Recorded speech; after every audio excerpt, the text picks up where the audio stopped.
Welcome to Immerse Kingdom's reading for Week 13, Day 61.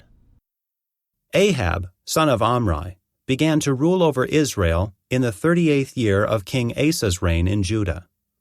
He reigned in Samaria 22 years.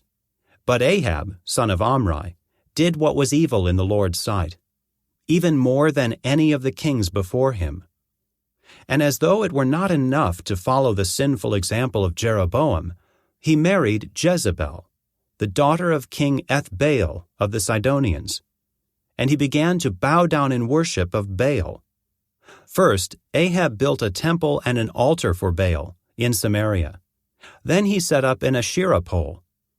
He did more to provoke the anger of the Lord, the God of Israel, than any of the other kings of Israel before him.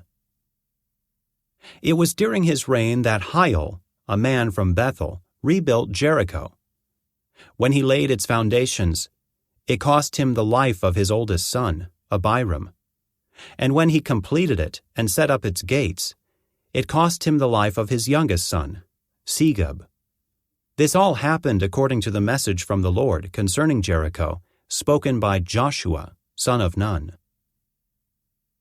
Now Elijah, who was from Tishbe in Gilead, told King Ahab, "As surely as the Lord, the God of Israel, lives, the God I serve, there will be no dew or rain during the next few years, until I give the word." Then the Lord said to Elijah, "Go to the east, and hide by Kerith Brook, near where it enters the Jordan River. Drink from the brook, and eat what the ravens bring you, for I have commanded them to bring you food." So Elijah did as the Lord told him, and camped beside Kerith Brook, east of the Jordan. The ravens brought him bread and meat each morning and evening, and he drank from the brook. But after a while the brook dried up, for there was no rainfall anywhere in the land.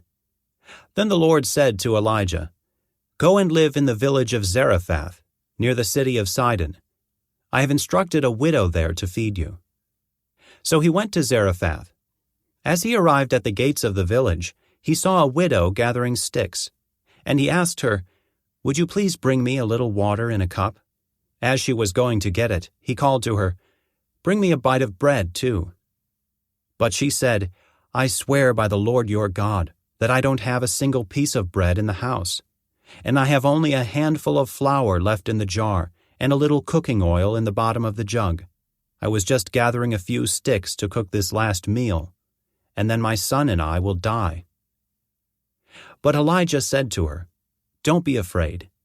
Go ahead and do just what you've said, but make a little bread for me first. Then use what's left to prepare a meal for yourself and your son.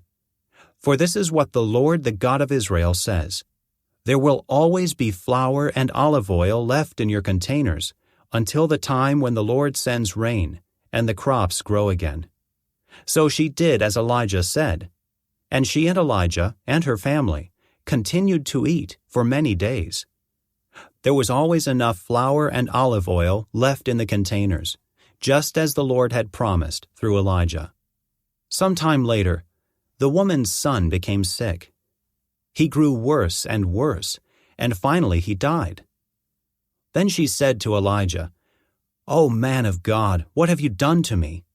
Have you come here to point out my sins and kill my son?" But Elijah replied, "Give me your son." And he took the child's body from her arms, carried him up the stairs to the room where he was staying, and laid the body on his bed. Then Elijah cried out to the Lord, "O Lord my God, why have you brought tragedy to this widow who has opened her home to me, causing her son to die?" And he stretched himself out over the child 3 times and cried out to the Lord, "O Lord my God, please let this child's life return to him." The Lord heard Elijah's prayer, and the life of the child returned, and he revived. Then Elijah brought him down from the upper room and gave him to his mother. "Look," he said, "your son is alive." Then the woman told Elijah, "Now I know for sure that you are a man of God, and that the Lord truly speaks through you." Later on, in the 3rd year of the drought, The Lord said to Elijah, "Go and present yourself to King Ahab. Tell him that I will soon send rain." So Elijah went to appear before Ahab. Meanwhile, the famine had become very severe in Samaria. So Ahab summoned Obadiah, who was in charge of the palace. Obadiah was a devoted follower of the Lord. Once, when Jezebel had tried to kill all the Lord's prophets, Obadiah had hidden 100 of them in 2 caves. He put 50 prophets in each cave and supplied them with food and water. Ahab said to Obadiah, "We must check every spring and valley in the land to see if we can find enough grass to save at least some of my horses and mules." So they divided the land between them. Ahab went one way by himself, and Obadiah went another way by himself.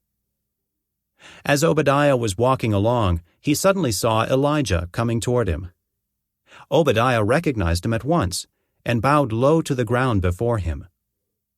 "Is it really you, my lord Elijah?" he asked. "Yes, it is," Elijah replied. "Now go and tell your master, Elijah is here." "Oh, sir," Obadiah protested, "what harm have I done to you, that you are sending me to my death at the hands of Ahab? For I swear by the Lord your God that the king has searched every nation and kingdom on earth from end to find you. And each time he was told, 'Elijah isn't here,' King Ahab forced the king of that nation to swear to the truth of his claim. And now you say, 'Go and tell your master Elijah is here.' But as soon as I leave you, the Spirit of the Lord will carry you away to who knows where. When Ahab comes and cannot find you, he will kill me. Yet I have been a true servant of the Lord all my life. Has no one told you, my Lord, about the time when Jezebel was trying to kill the Lord's prophets? I hid 100 of them in 2 caves and supplied them with food and water. And now you say, 'Go and tell your master Elijah is here.' Sir, if I do that, Ahab will certainly kill me." But Elijah said, "I swear by the Lord Almighty, in whose presence I stand, that I will present myself to Ahab this very day." So Obadiah went to tell Ahab that Elijah had come, and Ahab went out to meet Elijah. When Ahab saw him, he exclaimed, "So is it really you, you troublemaker of Israel?" "I have made no trouble for Israel," Elijah replied. "You and your family are the troublemakers, for you have refused to obey the commands of the Lord and have worshipped the images of Baal instead. Now, summon all Israel to join me at Mount Carmel, along with the 450 prophets of Baal and the 400 prophets of Asherah, who are supported by Jezebel." This concludes today's Immerse reading experience. Thank you for joining us.